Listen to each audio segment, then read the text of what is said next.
Hello, welcome to the another episode of the Bitcoin Standard podcast seminar. In today's seminar, we will be hosting a debate between Mark Valek and myself on the question, are precious metals being demonetized? To moderate that debate, we will have Peter Young, a regular attendee of our seminar, and I will hand over hosting responsibilities to Peter. So Peter, please take it away. Thanks very much, Saif. I'm really pleased to be moderating this debate. As Saif mentions, the question is, are precious metals being demonetized? And we've got two really great speakers that are going to be talking about this today. Of course, first is our regular podcast host, Saifedean, who, as I'm sure many of you know, is the author of the Bitcoin Standard, one of the best-selling books on Bitcoin. And he also runs this platform, Saifedean.com, which offers people access to chapters of his new books that are coming out later in the year, the Fiat Standard and Principles of Economics, and also access to seminars online via Zoom, such as the one you're listening to now. So all the people that are part of Saifedean.com are able to take part in this discussion and ask questions to both speakers. So we've got Saif on the one hand, and Saif is arguing that precious metals are in the process of being demonetized due to the emergence of Bitcoin and the challenge that that poses to precious metals such as gold and silver. And on the other side, we've got Mark Valek, who is a founding partner at the Liechtenstein-based firm Incrementum AG. And at that firm, he's responsible for portfolio management and research. And he manages 3 investment funds, among them the Incrementum Digital and Physical Gold Fund, which is one of the first regulated alternative investment funds combining both Bitcoin and physical gold.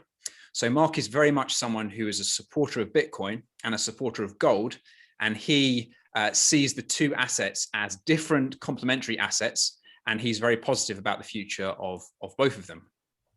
Mark's also got a background in business administration. He studied business at Vienna University of Business Administration, and he's continuously worked in financial markets and asset management since 1999.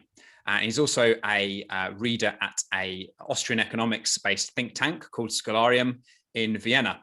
So I think it's clear that Saif and Mark already have a lot in common. They both have a great interest and great expertise in Austrian economics, and so it'd be really interesting to hear them debate this question. So just to run through the format for today's debate, we're going to try and keep the timing to around 90 minutes. I'm going to start off by giving you a little bit of an introduction, which I've already done. And then we're going to go to opening statements from both sides. So we've got, first of all, Saifedean giving the opening statement outlining his key arguments on why he thinks precious metals are being demonetized. That'll be about 10 minutes. And then we'll have 10 minutes from Mark to give his opening statement.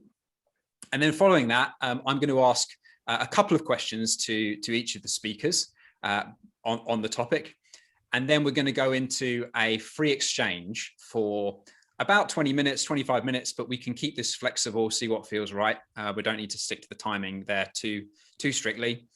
And then following that, we will have about 20, 15 minutes, something like that, for people who are in this seminar to ask questions directly to the speakers.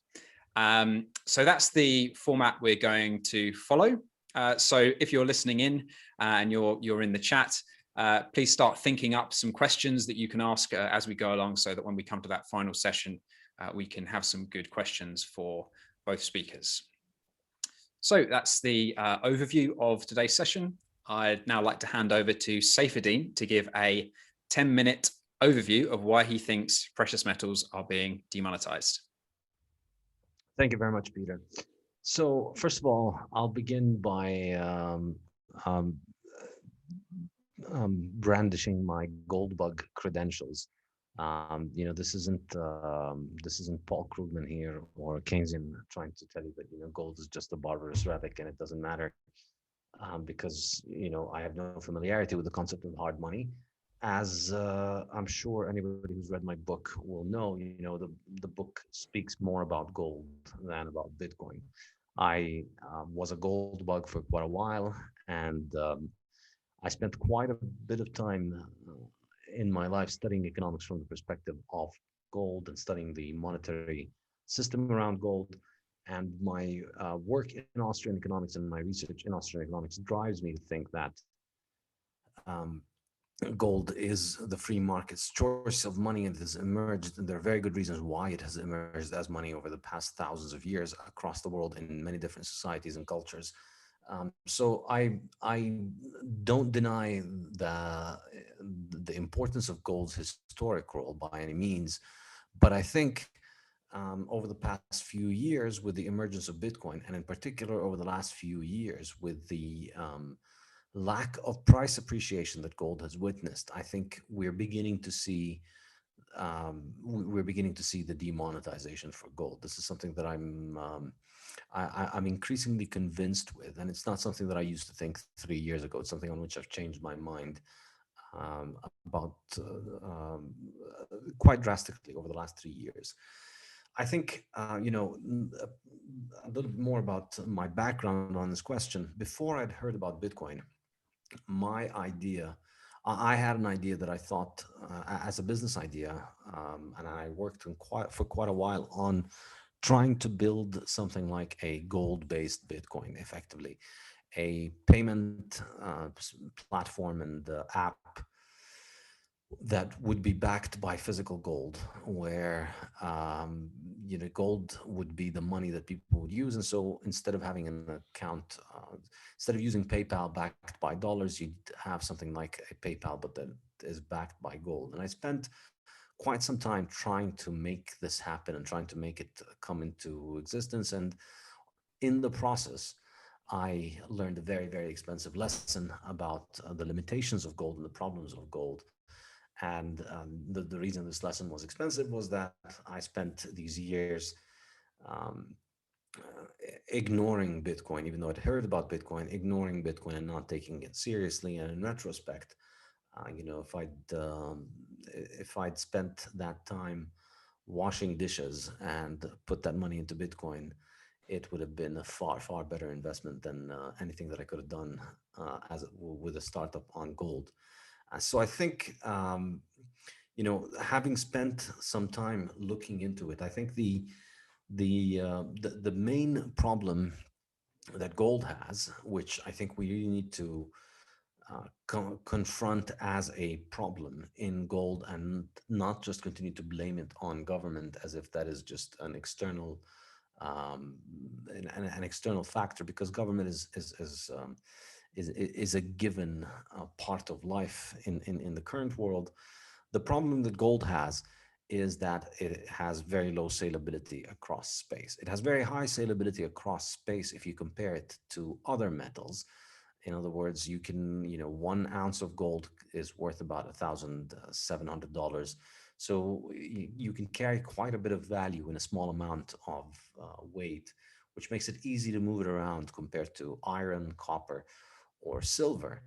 However, as we get into the 20th century and as we get into modern transportation and telecommunication technology, which allows people to interact with people all over the world and to trade with them,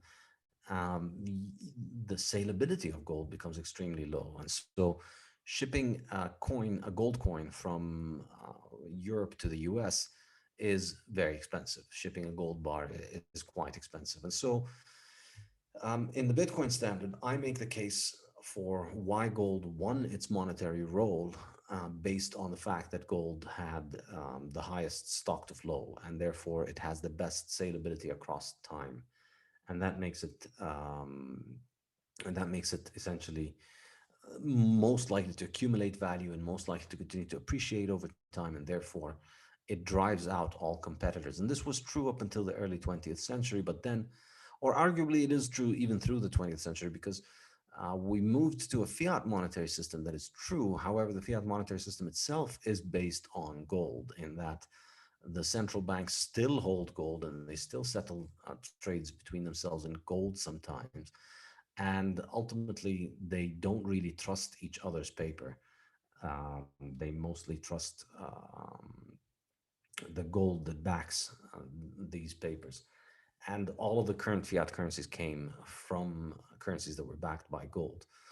But what has happened in the 20th century is that it became practically impossible for people to trade internationally with gold. It became impossible for you to trade with others because if you tried to trade with physical gold, you can't set up gold banks, you can't set up in financial institutions that are gold free effectively. And so you have to end up utilizing some kind of intermediary that is able to control the gold. And then the gold gets centralized, and then it becomes possible for the people who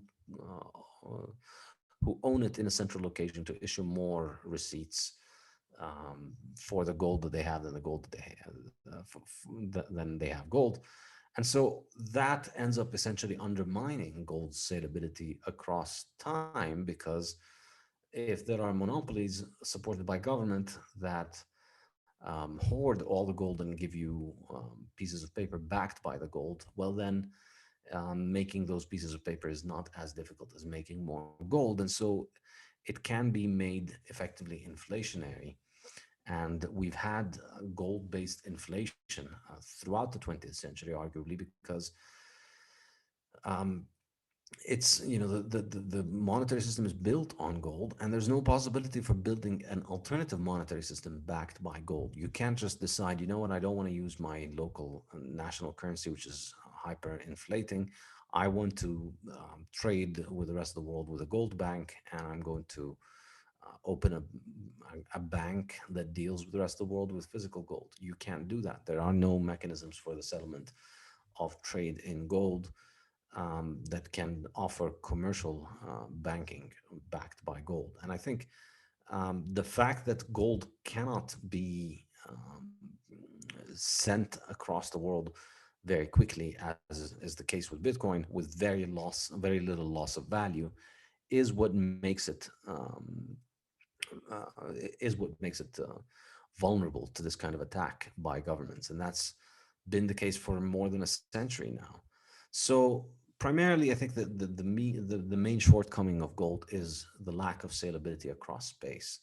It loses value when sent across space, and in the same way that fiat money loses value across time, and gold bugs are quite correct in pointing out how much fiat money loses value over time, and that's not um, something the market would choose.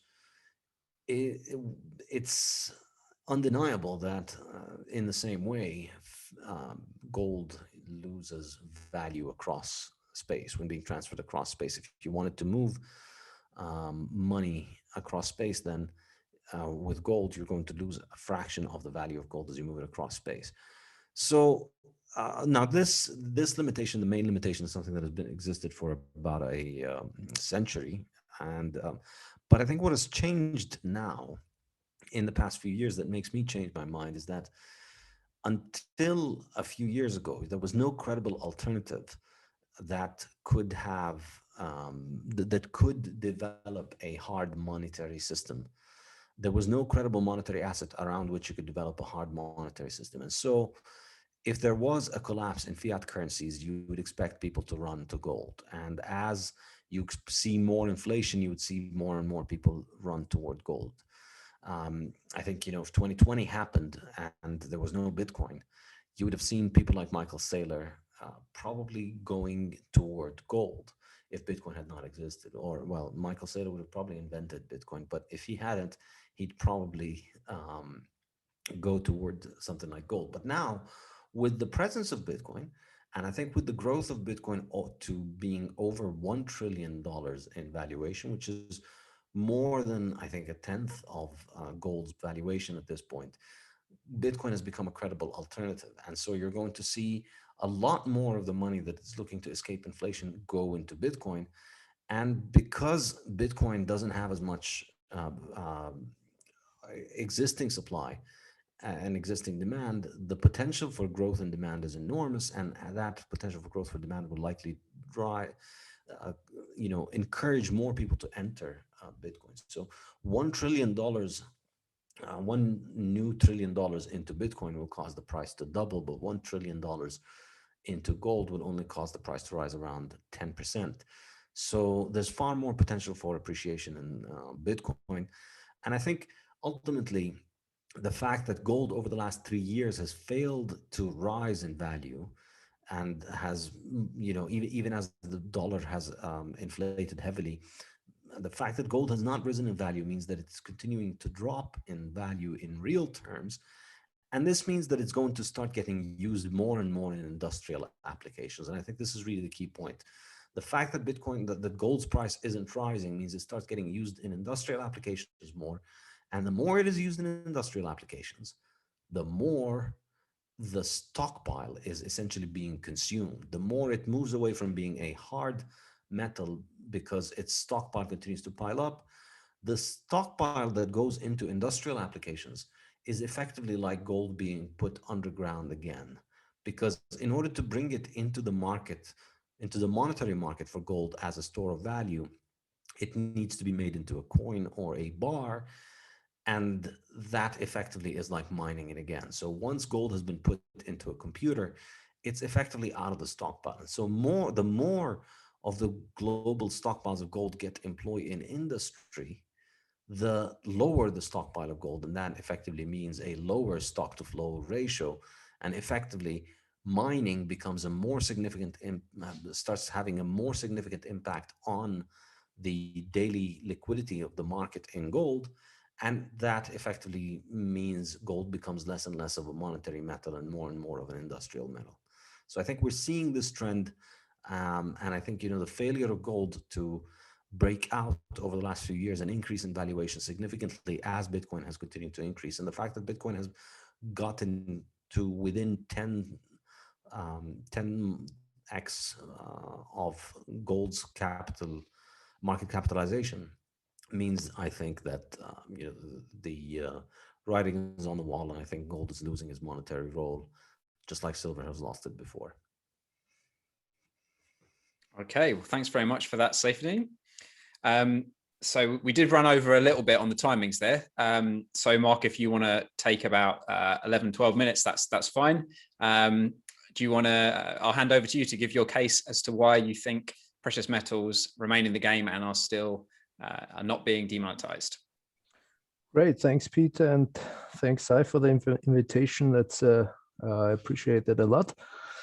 Yeah, well, let's talk about perhaps first of all the status quo, because I mean, since the topic which we are discussing is or are precious metals going to be demonetized, and I think Saif already is focusing on gold, and I think that makes sense. I would also focus on gold in this argument.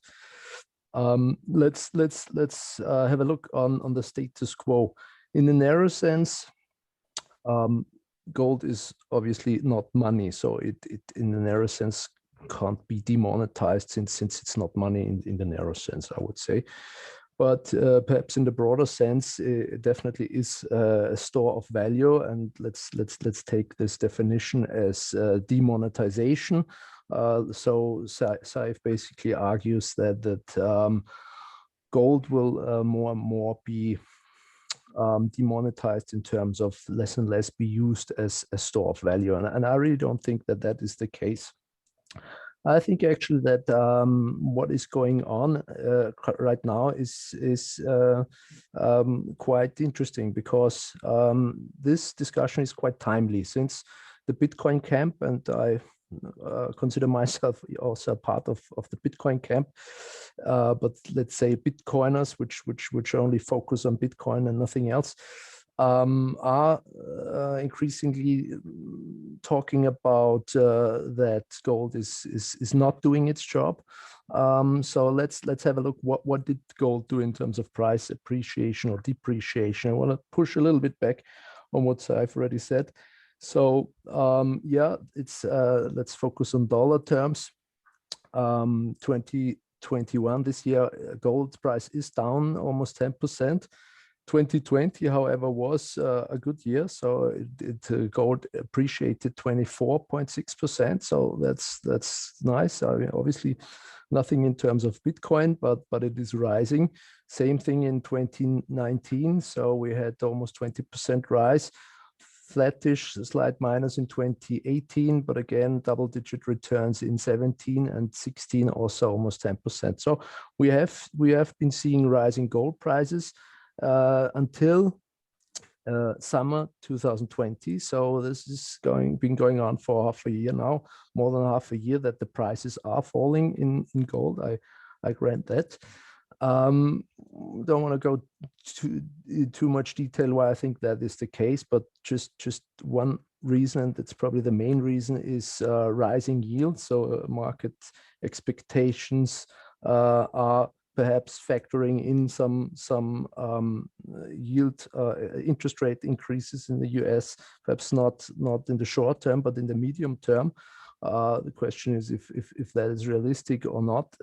One can debate that, but I think that's quite a good explanation for the recent decline in gold prices. But be that as it may, I think Bitcoin is increasing popularity, is taking market share as an alternative store of value like gold. So it is eating kind of in this market, but I think I'm very, very convinced actually that is the case, that this market is a hugely will grow. So since we are in this environment with negative real rates, and this is going to be the case for the time being, since all this debt situation is getting pretty insane, and all this money printing situation is completely out of control, in my view. The demand for alternative assets, store of values, will grow, and a lot of the developments on the Bitcoin side show that. I mean, Saif pointed out Michael Saylor as a very prominent example, but there are many others. So companies are looking for Bitcoin in that example, but also even gold has been looked at by different unconventional players, I'd say. But let's take a step back, perhaps. So the gold market is approximately 200,000 tons of gold exists. And if one looks at the data of the World Gold Council, they break the demand down into 4 categories. And basically it's jewelry, technology, investment, and central banks. And I would argue that 3 of those 4 categories basically are in monetary demand, or let's call it store of value demand, right?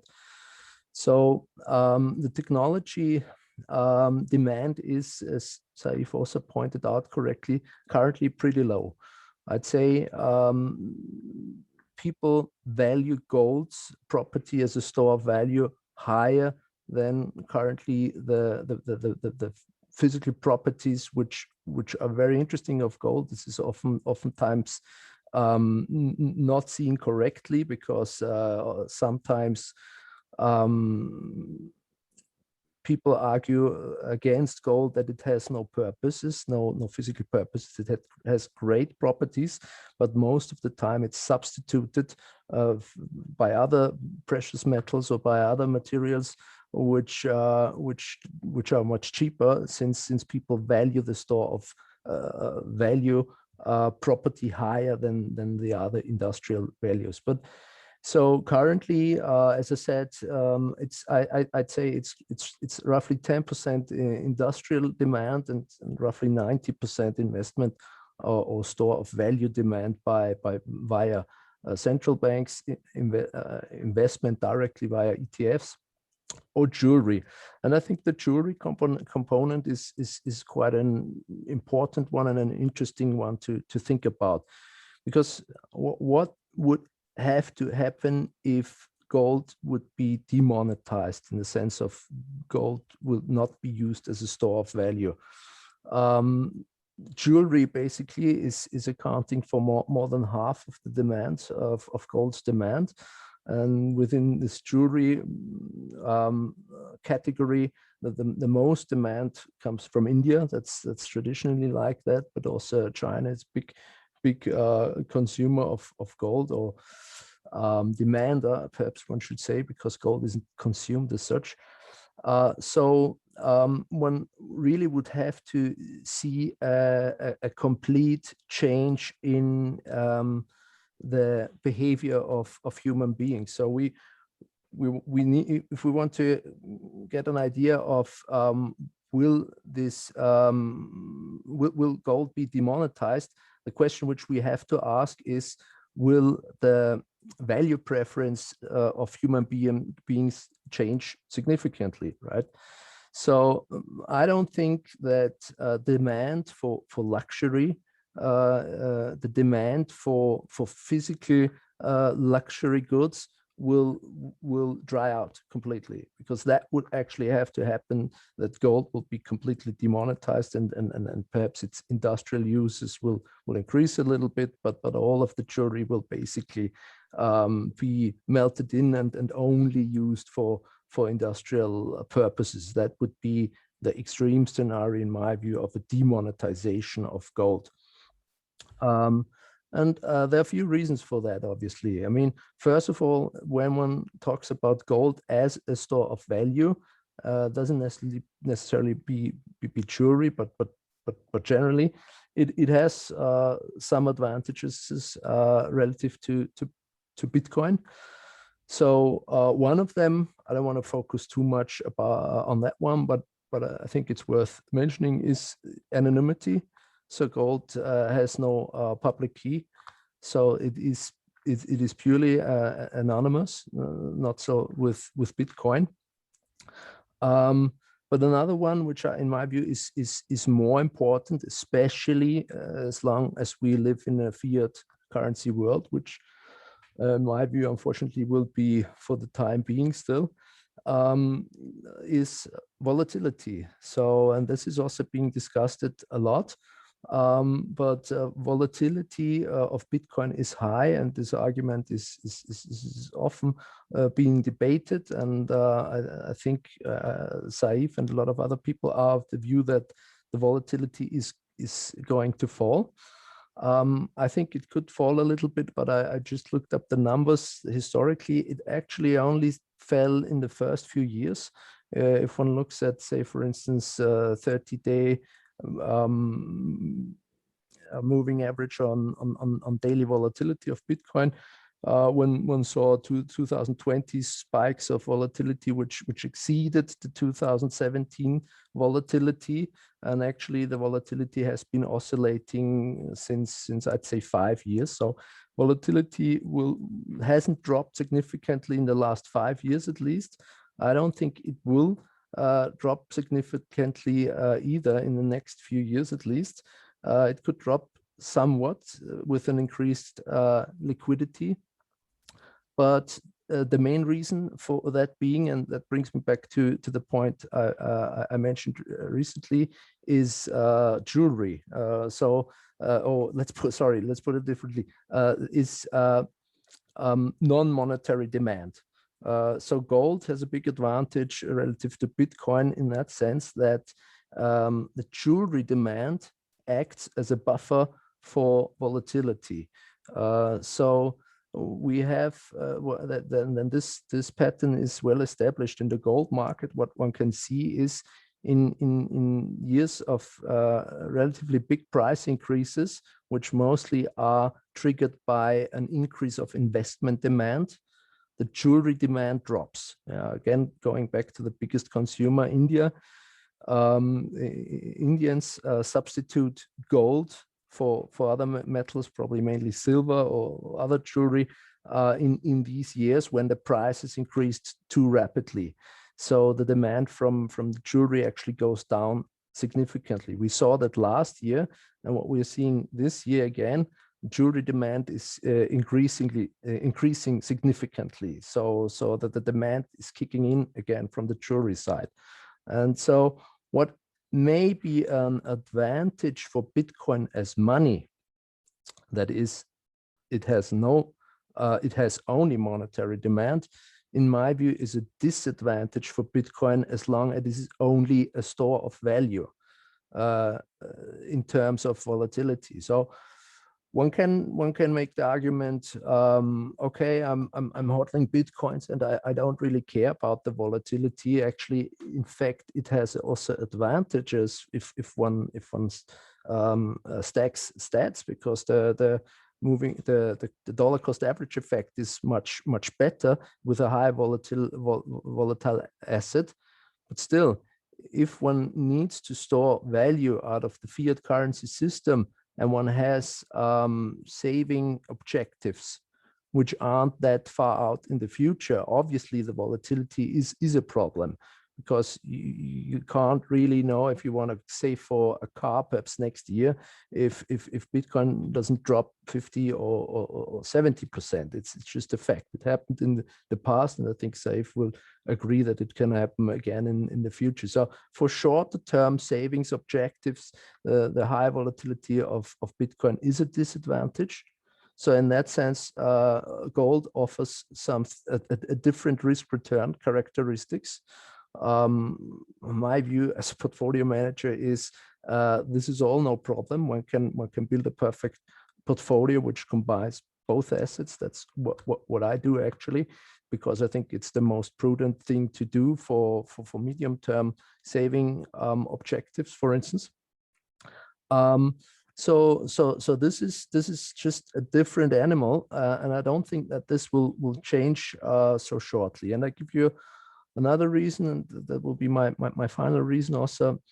Perhaps it's a little bit more philosophical reason, but yeah, Bitcoin has some advantages relative to gold. I completely agree with that in terms of hardness, which is obviously a very big argument for Bitcoin, and it's a valid one. But I think there are other properties that also matter. So at the end of the day, we are all human beings, right? So we are mortals, and life is finite. So I think the human mind, the human psychology is fascinated by a metal which is eternal. And that's one of the major properties of gold as metal. It is eternal. It doesn't tarnish. I can be sure that the metal I have today will outlive my life, and I can actually pass something physically on to somebody else, to the next generation.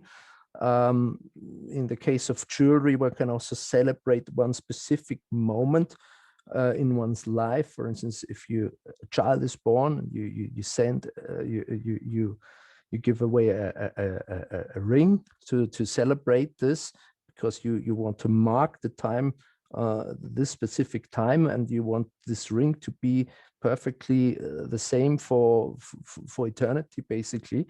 I think this is a very strong factor.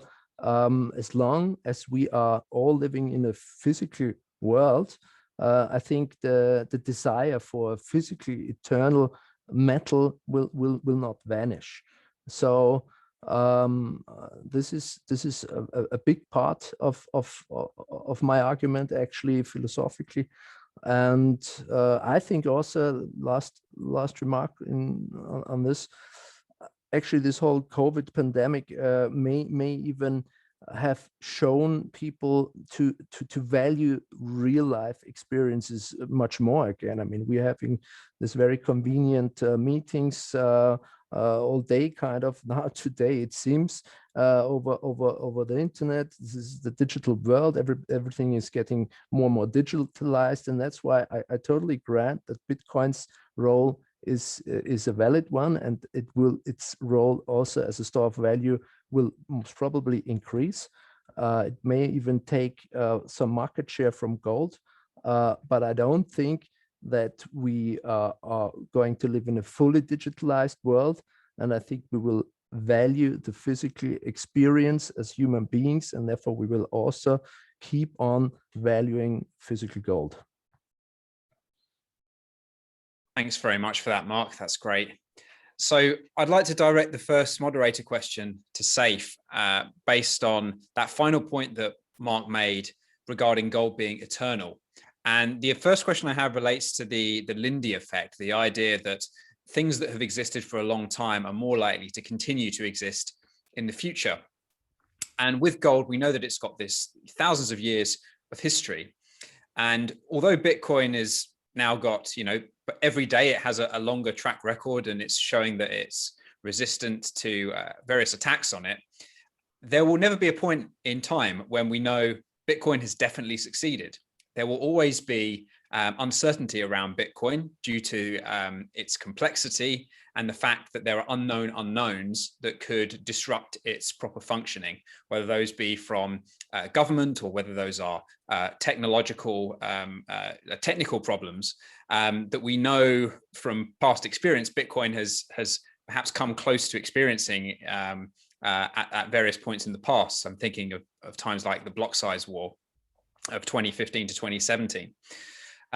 So what do you say to people that say, Bitcoin may have the harder properties. It may be harder in terms of its kind of fundamental monetary properties, but at the end of the day, it's still a very complex system, which is prone to errors from unknown unknowns. And so gold provides that historical stability, and it provides that kind of insurance policy against Bitcoin's failure, which is likely to persist for a long time into the future, and is likely to allow gold to preserve this kind of important monetary role within the financial system.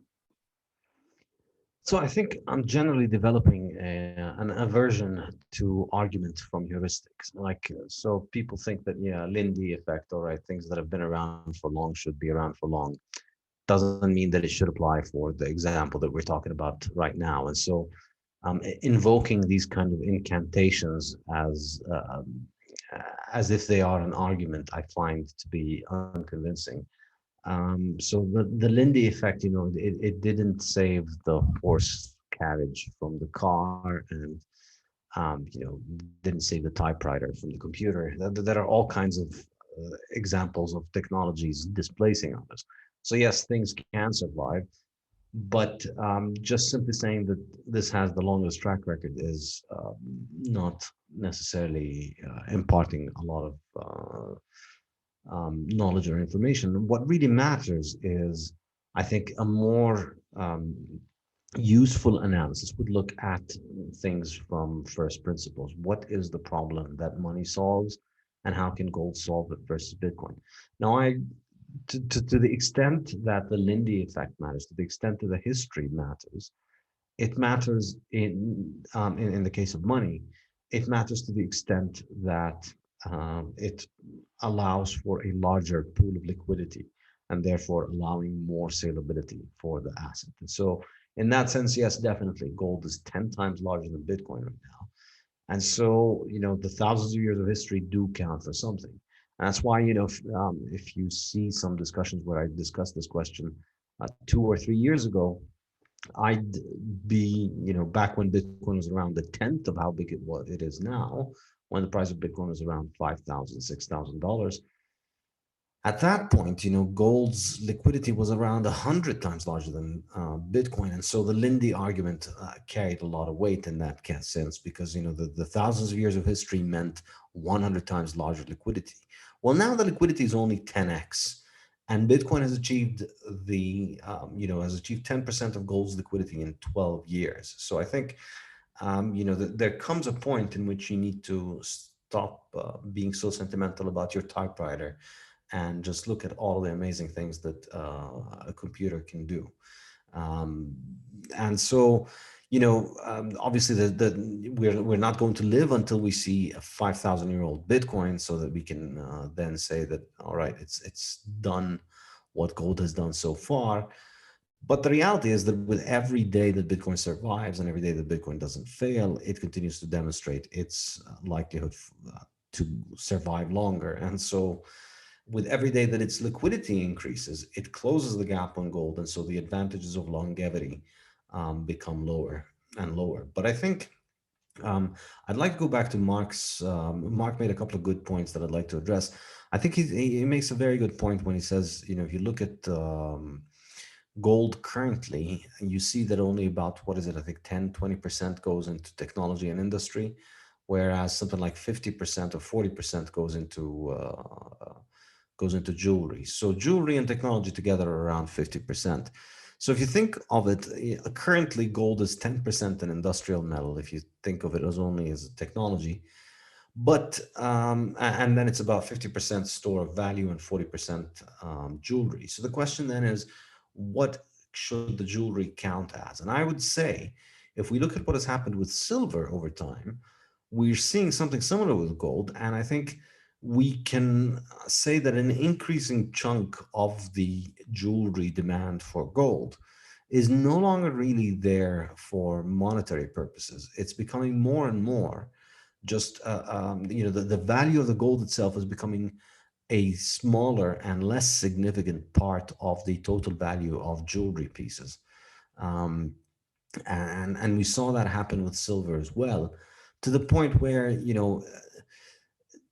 the jewelry use is, people are buying it because it's yellow and shiny, and because it looks good, and because it lasts long and it doesn't rust and so on.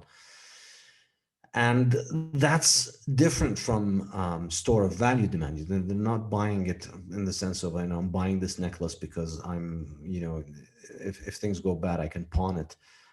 It's becoming an increasingly cosmetic application. It's becoming more and more of an industrial use, in that we use gold to make jewelry, rather than, I think, what the case was when gold was money, wherein we make jewelry out of gold because gold is money. The point was that you would make, the jewelry was there because it was extremely valuable, and so it could always be sold. But if you look at it today, a lot of the gold jewelry, it's, say, $1,000 necklace, for instance.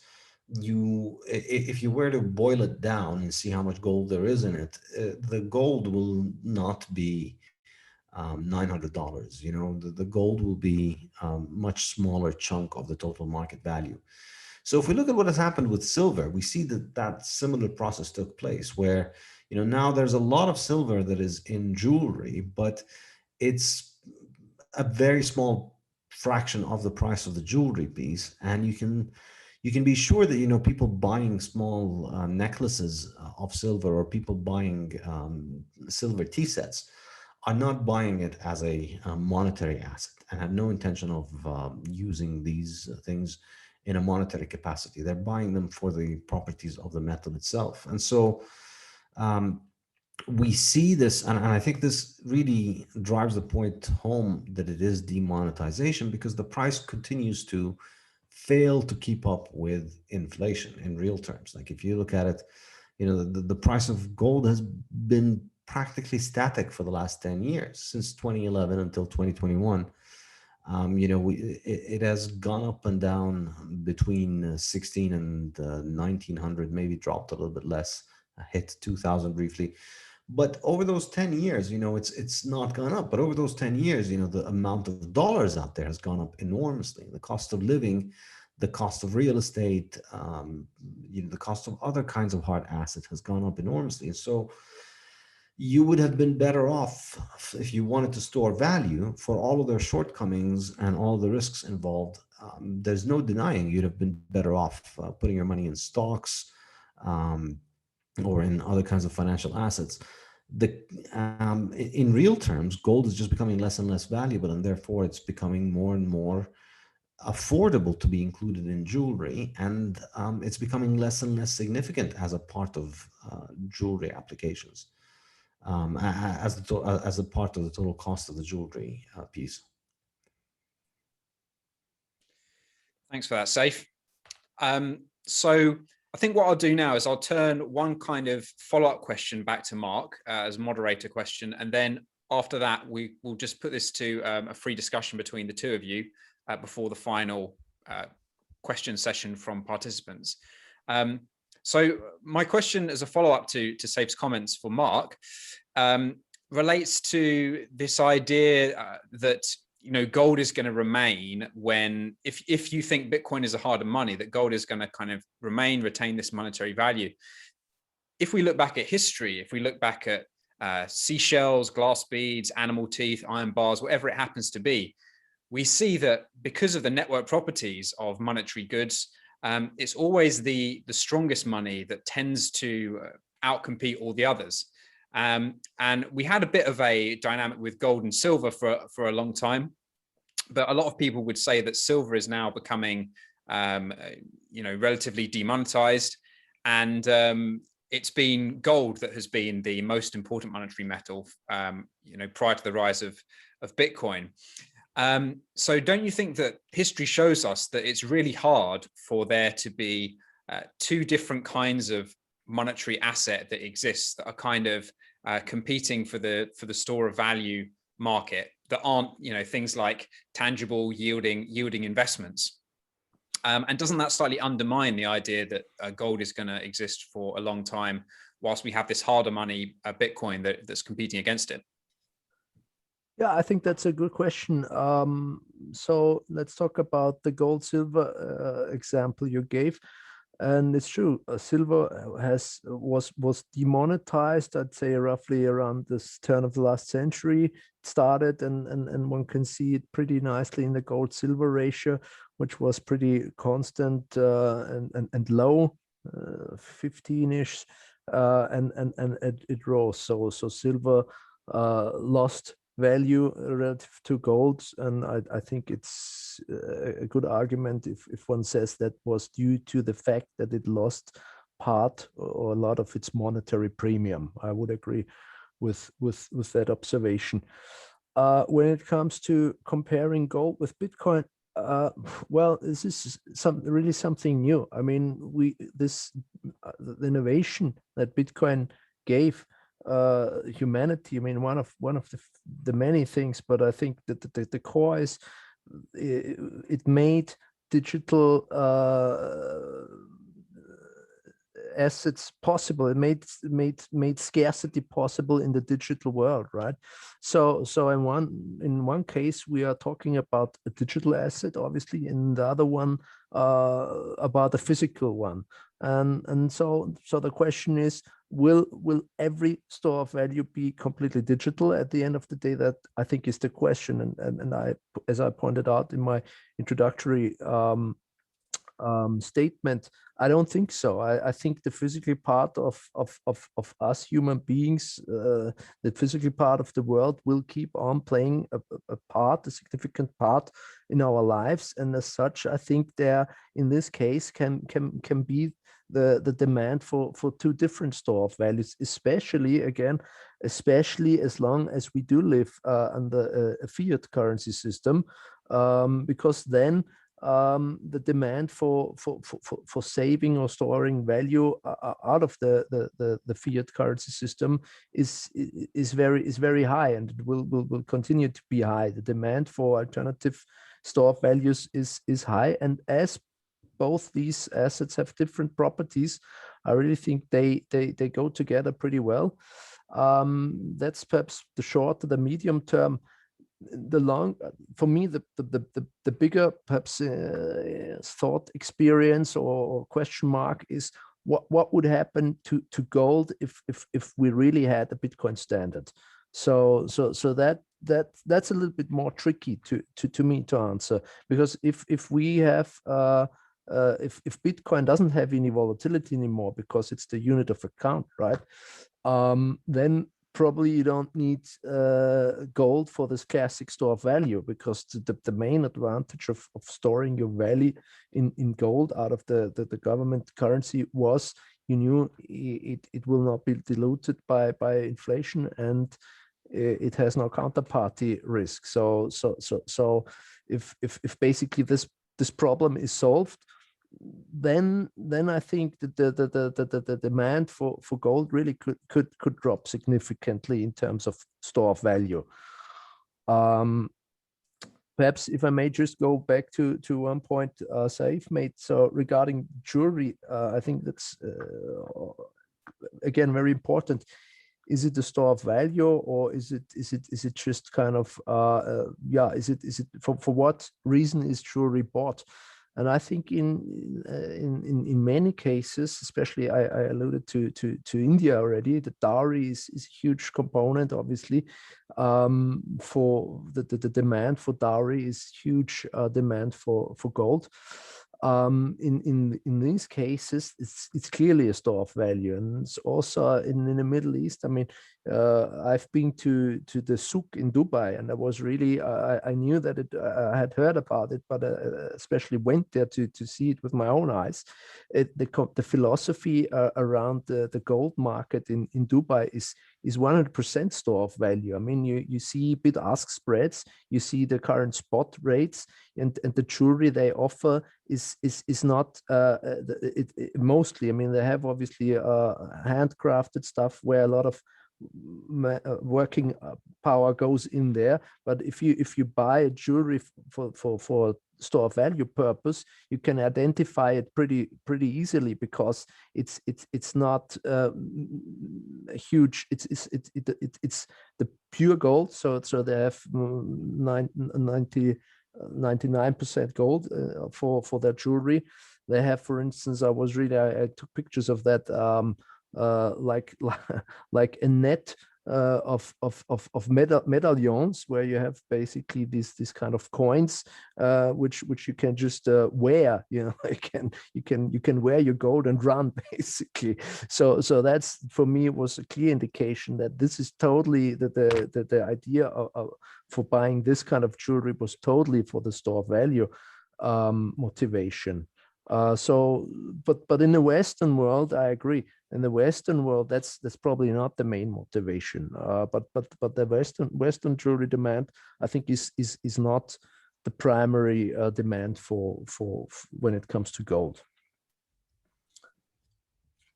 Okay. All right, thanks, Mark. Right, should we open it up to discussion? Saif, do you want to have a response to what Mark just said there?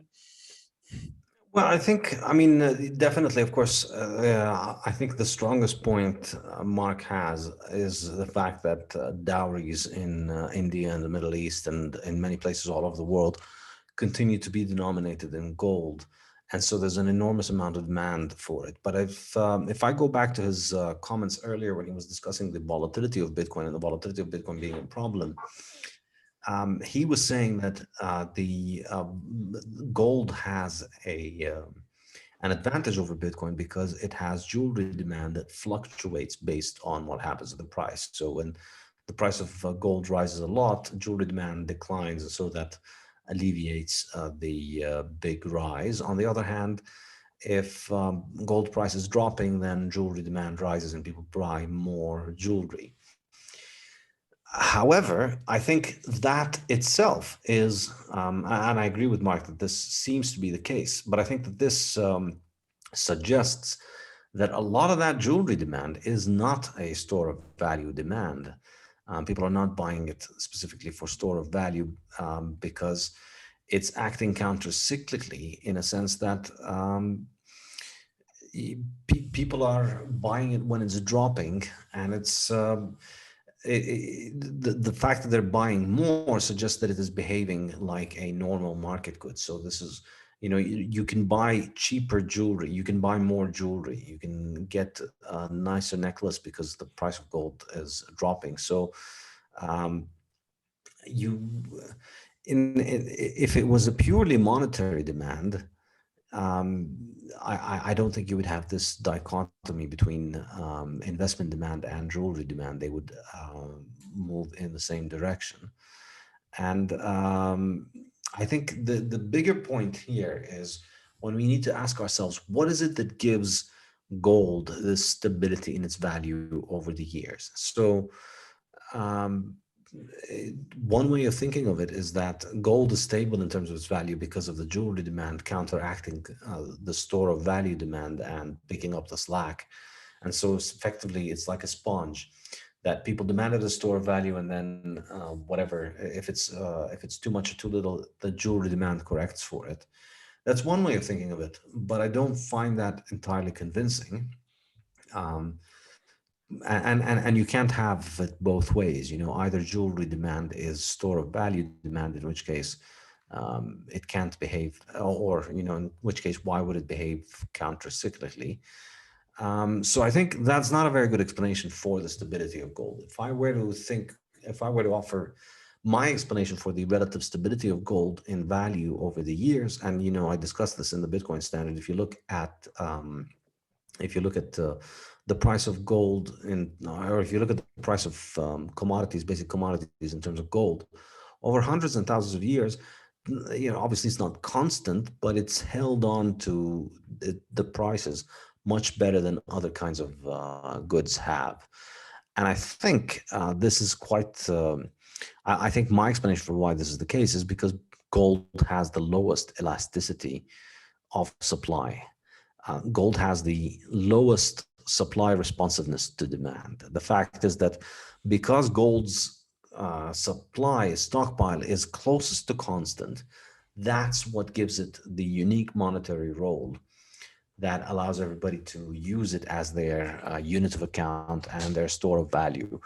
And so it's really, I think when we think about it in terms of the stock to flow, the higher the stock to flow, then the less significant the new mining output is as a percentage of the market, and the less significant miners are in price determination, which means that as the good appreciates because of increased monetary demand, it's not possible for miners to flood the market with a large amount of goods and bring it back down. And so this means that monetary demand continues to pile up into gold. And so the market value of gold continues to increase a lot. And then as a result, the variations that you would get in demand, because the market value of gold becomes enormous, the variation in demand in terms of people buying and selling gold and exchanging it for other goods will rise and drop over time in a way that is not going to be very significant compared to the overall liquidity pool. In other words, the high stock to flow ratio is what causes the market value of gold to be very high. And so new supply is insignificant in the market, and buying and selling happens according to people's changes in time preference when they decide to dishoard money in order to buy something, or when they decide to sell something in order to hold money.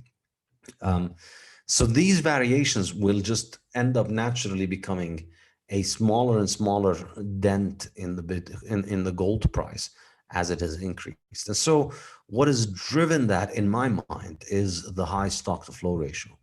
And so in my mind, the way that I see it is that as Bitcoin continues to monetize, as Bitcoin continues to become extremely large, if it does become very large, then we would expect that same process to develop with gold. I don't think it was the jewelers that gave gold its stability. I think it's the high stock to flow ratio.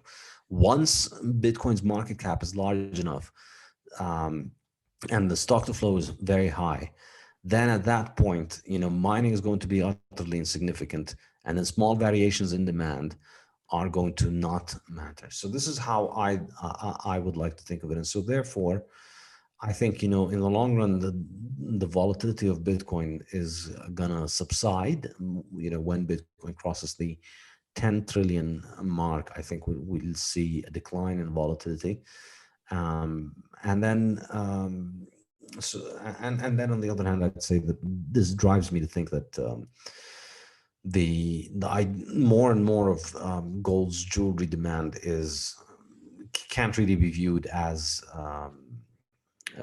monetary demand. Yeah, well, if I can reply briefly to that, I'm glad that you brought that up, because the jewelry aspect is just basically the one side. You brought up supply, and that's also very good that you did that, because we have also something very important acting counter-cyclically on the gold side when it comes to supply. Where, as you pointed out, stock to flow ratio is very high. So supply is the newly mined gold is obviously not extremely determined for the supply, but what is very important for the supply is scrap gold. And when it comes to scrap gold, that also acts as a buffer in the volatility, in my view. I mean, it's not only my view, the facts are pretty obvious on that. And it's also, I think, pretty logically that it is like that. So again, if you have a strong price increase of gold, what happens? People dig into their, I don't know, treasuries and then they find some old gold teas because they see, hey, they actually offer me some interesting money for this, and more of this insignificant gold all over the places gets sucked out and offered into the market. But if the prices aren't really attractive, then the incentive is not high that people dig in their I don't know, attics for some minor gold parts which they have lying around there, right? So this is also something which one can see in the statistics that this happens, and I think it goes both ways. It goes on the demand side and on the supply side.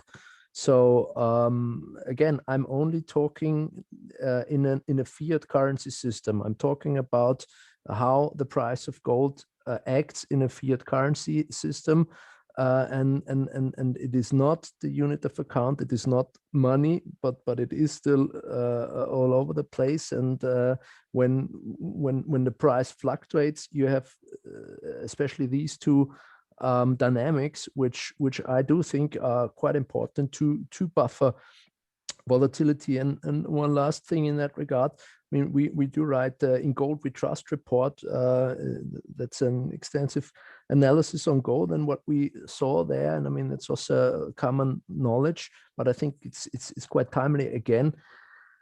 The marginal buyer of gold currently is coming from the Western financial system, or for the Anglo-American financial investor is the marginal buyer of gold. And we can see that quite nicely when it comes to ETFs holdings. So you saw after great financial crisis 2009, 10, 11, ETF holdings went up, and I mean that's the vehicle number one when it comes to gold exposure for financial investors. Uncertainties of all kinds were there. Will there be a big inflation or not, and so on. After all this QE, it didn't, at least in the official statistics in the US, it didn't pan out. And so the gold was sold again. I think that's a big reason for the stagnant gold development over the last decade, which you rightly mentioned. And again, what we saw last year, and there was some kind of a divergence in the second half of the year. We again saw huge uncertainty and a lot of demand for ETFs, gold from the Western financial system. And this time was different insofar that now Bitcoin did play a role. And as I said, I grant Bitcoin maybe taking gold some market share. But I mean, this could go in the other direction too. So whatever, I mean, we know what we can all think up scenarios which are negative for Bitcoin, regulatory, or whatever. So if for whatever reasons institutions just flock out of the Bitcoin again, you don't have this buffer, and that's just a fact, and that's why I don't think that the volatility changed significantly with market cap. So as long as you don't have that, I think Bitcoin's volatility will stay significantly higher than gold's. And I don't personally, I don't see this actually as a negative for Bitcoin as such. I think that's a huge protection for Bitcoin, because it takes Bitcoin out of I mean, regulators obviously are looking at Bitcoin, but I think they are eyeing stable coins, Libra, or whatever, much more closely, because they see this much more as a direct competitor, as a medium of exchange. And as long as it is so speculative, so volatile, I think they can live with it. And I'm happy to have as much of headwind, tailwind for the Bitcoin network, so that it is robust and has more time to spread all around the financial area, because then it gets more difficult, I think, to get operated out again. So I see it as a protection, and as an investor, I see it as a huge opportunity, because I mean, we write options on Bitcoin when we rebalance from gold to Bitcoin. we combine two non-interest bearing assets and rebalance and write call options when we are over allocated to Bitcoin and put options when we under allocated, so one can make money with this volatility. So I'm a fan of Bitcoin's volatility, but I'm just saying I don't see it going away because you don't have this buffer on the demand and on the supply side. Yeah, I mean, I gave my my perspective on why I think the volatility would go away, but I think so I'm not going to repeat that. But I'll say, yes, there has been an inflow of money from Western financial institutions and ETFs after the 2008-2009 crisis. But really, if you think about it, there's been also a flood of money from central banks, and so. Yes, more money has gone into Bitcoin, but into gold. More money than zero has gone into gold, but considering just how much money has been created and given to financial institutions and has been invested in all kinds of different things all over the world, it's gold is not keeping up. Is not keeping up with the inflation if you measure it in terms of the increase in the money supply in M2. If you want to think about it in that sense, the dollar is depreciating in real terms, and gold is not being able to keep up. It's not able to appreciate by how much M2 is declining in terms of supply. And I think the issue here is that this is, I think, the point where we can have all of our intellectual debates about volatility and all these other issues. But ultimately, number go up settles everything in the world. If Bitcoin continues to go up in value and gold continues to not go up, if the trend of the last 10 years, it doesn't have to continue exactly like the 10 years, but even if gold has a much better 10 years than the last 10, and Bitcoin has a much worse 10 years than the last 10, that's still going to mean much faster. That still could mean much faster Bitcoin growth than gold growth. And so that trend is pretty hard to see reverse. It's hard to make a compelling case for why you would see this trend reverse. You could perhaps make a compelling case for gold having a much better 10 years than the ones that it just had. But it's hard to see it outperforming Bitcoin over the next 10 years. And in that case, in reality, whatever the theoretical considerations or whatever the distaste people have for volatility or so on, in terms of real cash balances, Bitcoin is going to continue to grow at a much faster rate than gold. And I think the danger here is that as gold stops being or starts being less and less expensive, it's going to get more utilized in industrial uses, and that effectively takes it out of the stockpile. And then these industrial uses, Mark was saying that this also acts kind of like a buffer, although that's not entirely the case, because industrial, the recovered gold, the recycled gold, can, when the stockpile is declining. So if you think about what's going on with silver right now, there's a lot more silver in industry and in jewelry than there is in gold coins and gold bars. And so if the price of silver looks like it's going to rise, there's an enormous amount of people all over the world who have a lot of silver in their attic and in their machines and in their electronics that will go and sell that for cash and bring it onto the market. So the more goes into industry, the more the value drops, the more goes into industry, and the more the lower the stock to flow goes, and then the more elastic the supply becomes as a response to price, because you have a lower stock and you have a flow that can go much higher because you've got the flow from the mines, but also you have the flow from the recycling. So that can end up double depressing it. And this might really be the case for why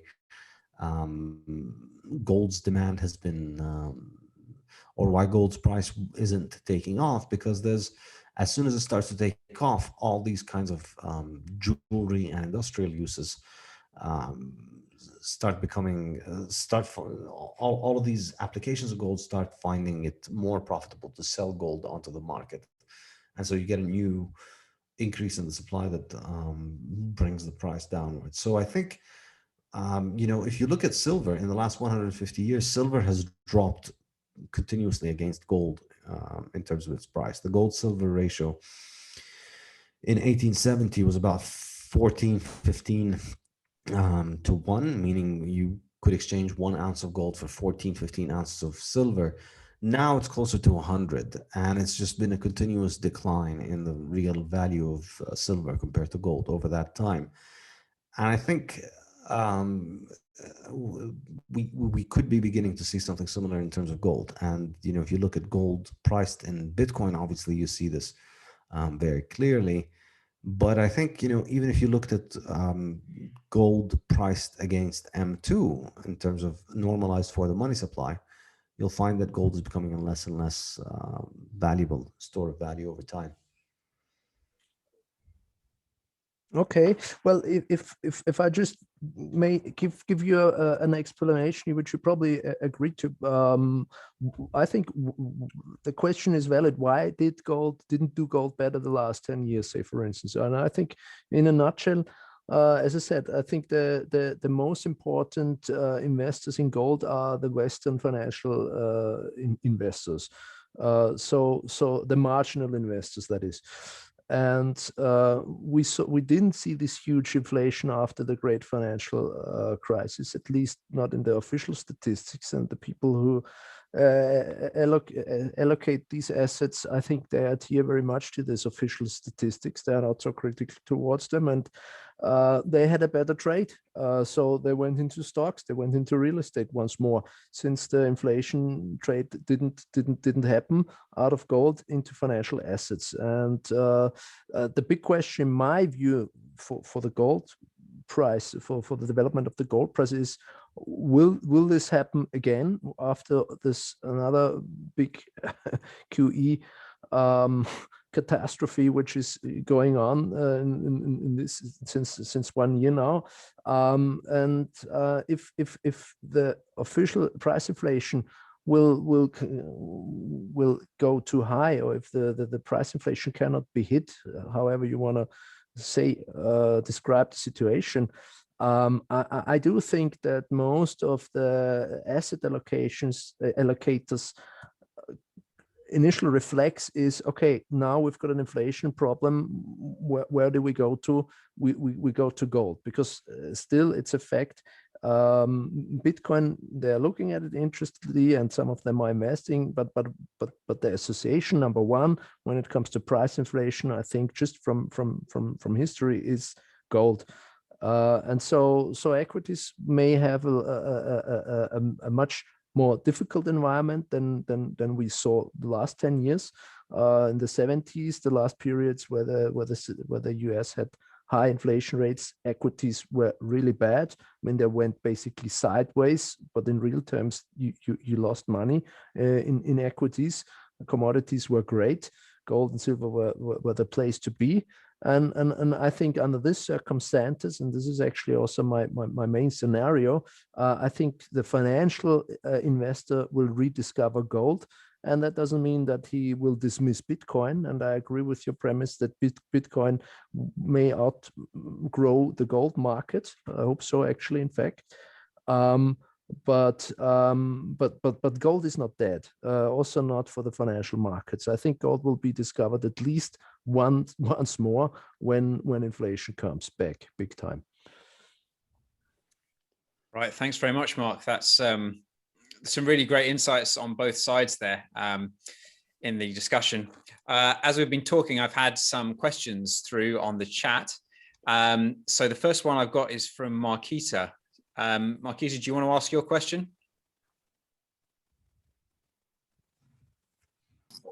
Sure. Hi, everyone.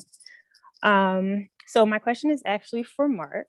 When you were mentioning how, right now gold is accessible to, I guess, from a global perspective, mostly financial markets. That's what's keeping gold's price or maintaining the price.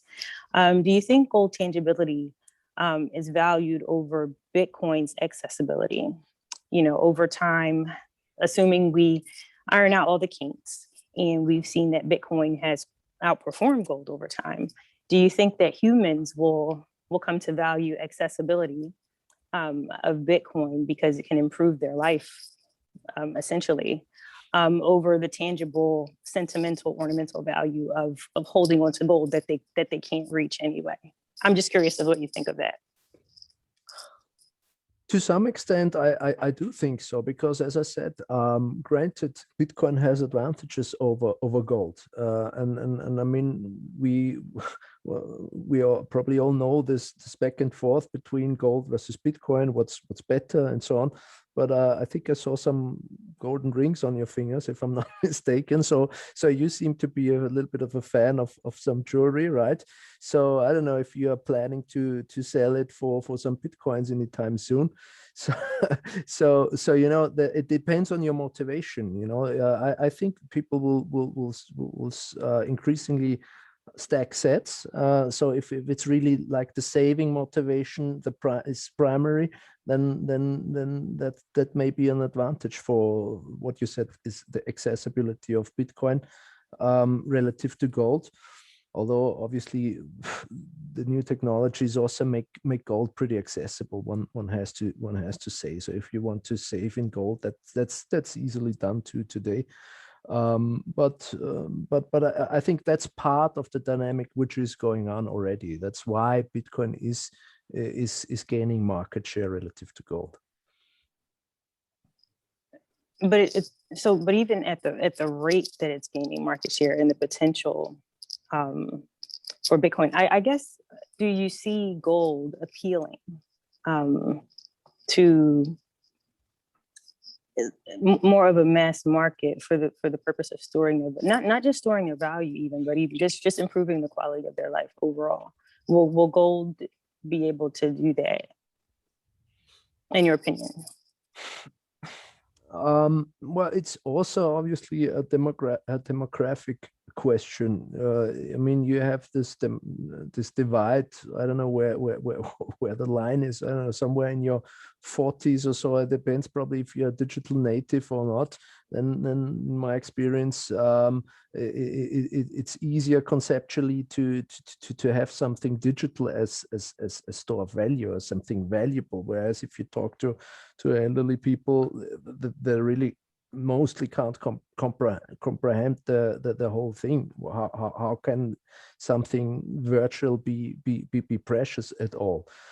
So that's obviously also in favor of Bitcoin in the medium term.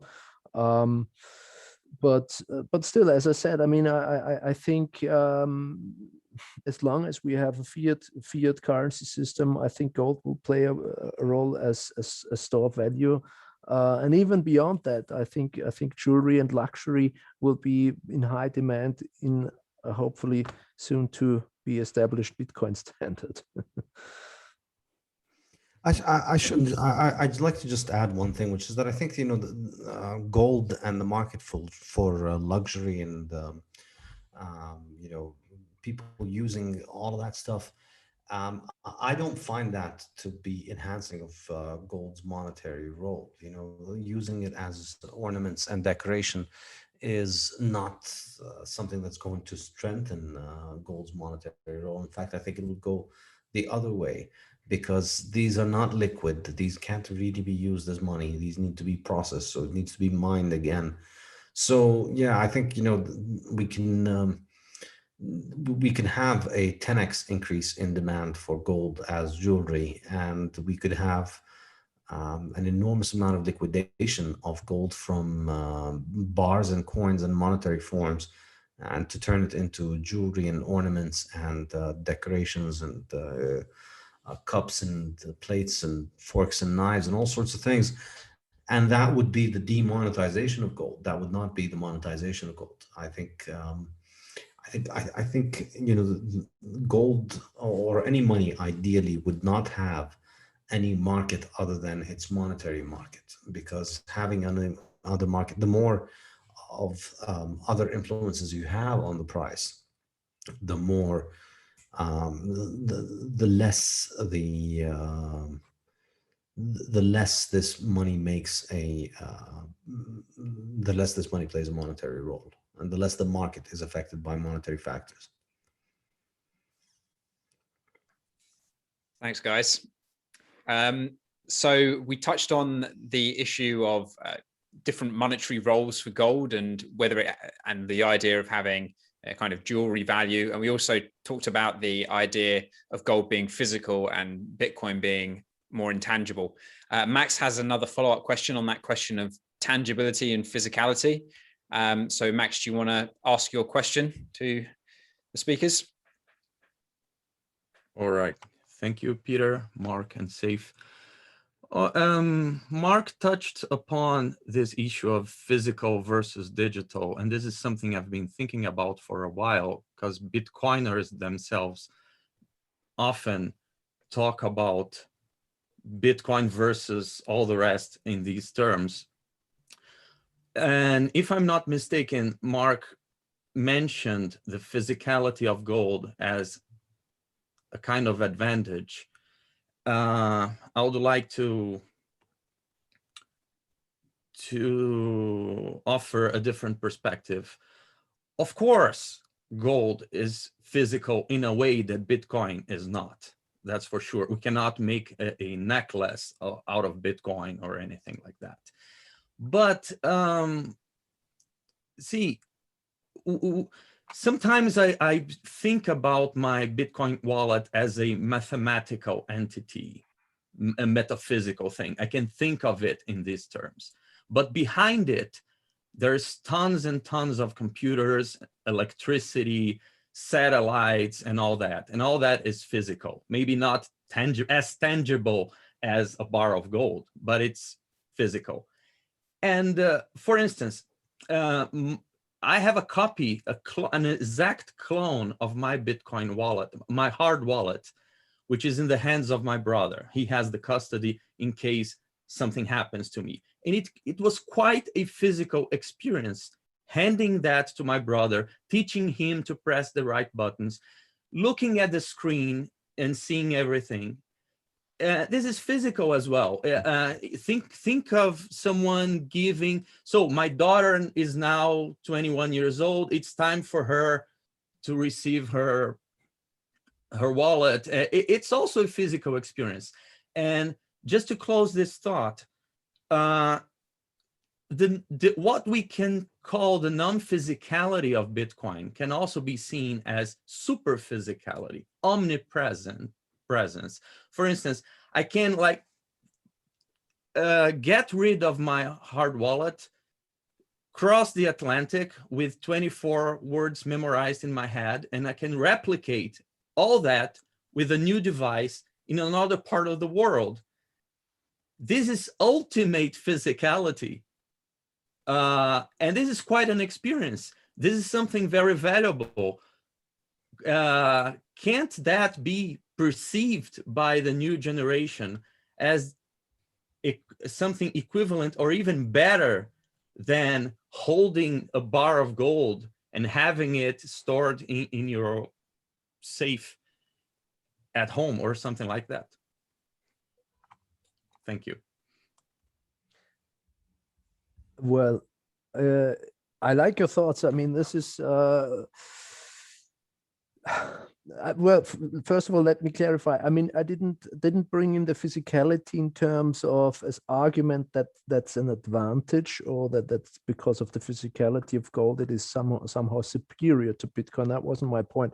My point was that makes it, that's a differentiator. That's obviously the case, right? As physical beings, we have some kind of attraction to physical things. I mean, perhaps not all of us, but typically one is, it's difficult to escape materialism. Let's put it that way. I mean, gold also symbolizes to some extent materialism, if you want to put it a little bit critically, or again going into a philosophical thought. But I do think that, I mean, that the most of mankind, at least, will not leave the path of materialism in any time soon. So that's what I meant with the desire for luxury is really high. And again, in a physical world, gold symbolizes luxury, symbolizes the ultimate material, and that's why I think the demand for gold, for luxury, will keep being alive and well for the time being. But I see your point. Yes, you can argue there is a physical act, and you can make a physical act out of giving the wallet to somebody. But it is, I would say it is something different, because I mean, gold does have some kind of mystical attraction also to many human beings. I think not many people can are completely untouched if they see this metal. You know, there were so many dreadful wars because of this thing. You know, that's nothing good, obviously, but it just shows how strong this desire is in the humans. And my point is, I don't think this will change fundamentally. I don't think that we are going to completely erase our material needs and our connection to materialism, if you want, and therefore gold will keep on playing a role. I should say, like, I think, as a former gold bug, I spent a lot of time reading and learning about the magic and, the impact that it has on people. And it can seem mystical at times, like this metal is just such an incredible thing. But as a recovering gold bug, I'd like to posit the observation that sniffing glue also has a significant impact on people. There are all kinds of drugs and medicines and substances that people can touch or eat or smell and experience all kinds of effects. Doesn't mean they're going to be the next world monetary standard.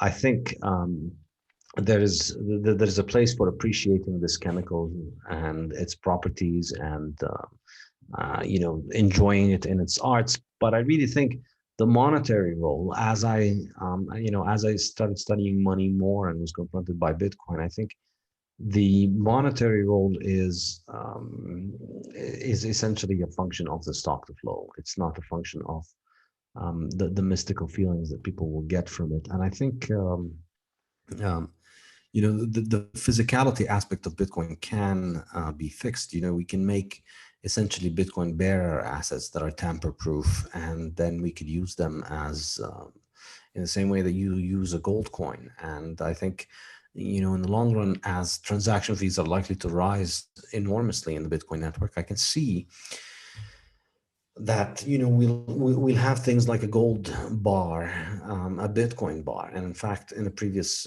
seminar here, we were discussing this with Markita. We were saying, you could probably see gold bars backed by Bitcoin. In other words, as gold continues to become cheaper and cheaper, your open dime effectively, or you'll have a Bitcoin bearer asset that's made out of gold, and in some form or shape it contains the private key, and it is tamper-proof to make sure that something similar to the open dime, and it's tamper-proof to make sure that you can't just fake it. And so, you could have a physical Bitcoin standard develop. We might end up, in fact, I once made this observation. I think Bitcoin transaction fees will continue to go up, and we might end up at a point where Bitcoin on-chain transactions are only used to mint physical Bitcoins. And then these physical Bitcoins are traded and exchanged around the world, and even shipped with airplanes and so on. If Bitcoin transaction fees continue to rise, then effectively each on-chain transaction will be, I think, the way that can maximize the use of each on-chain transaction is to use it in order to mint a physical Bitcoin and then move that physical Bitcoin around. So, the physical aspect of things can be implemented on top of Bitcoin, and it can even be implemented with gold. We may end up with a standard of physical gold that is used as money to backed by digital Bitcoin. So we can still have all that mystic, nice feeling that people like to get when they have their money, for those who want it. No end to glue sniffing then. No glue sniffing, yes. No end to it. Okay.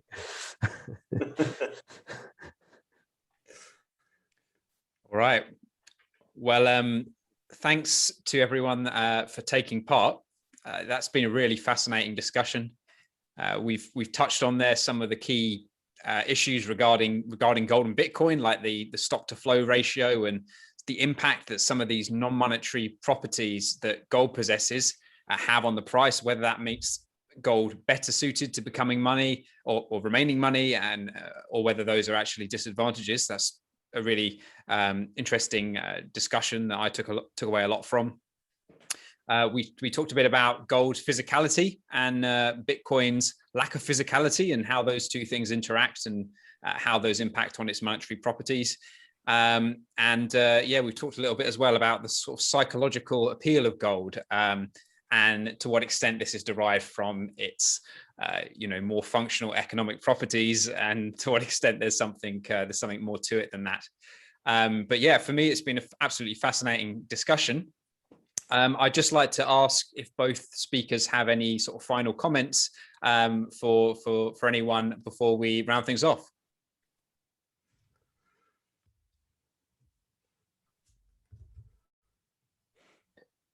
No, I was great to be here. Thanks again, Saif, for the invitation. Enjoyed it a lot. Looking forward to do something similar, perhaps sometimes in the future again.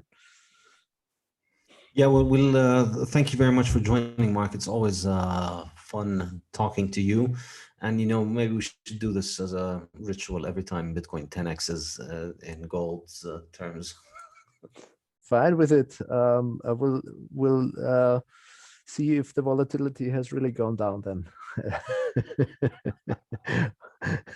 Yeah, it's I can tell you, I can report that Bitcoiners are completely devastated by all of the volatility that they have had to endure. No, the pain is endurable, I guess. Yes, beats glue sniffing. Okay. All right, thank you very much Great. again. Thanks. Cheers. Bye-bye. Take care, everybody. Thanks, everyone.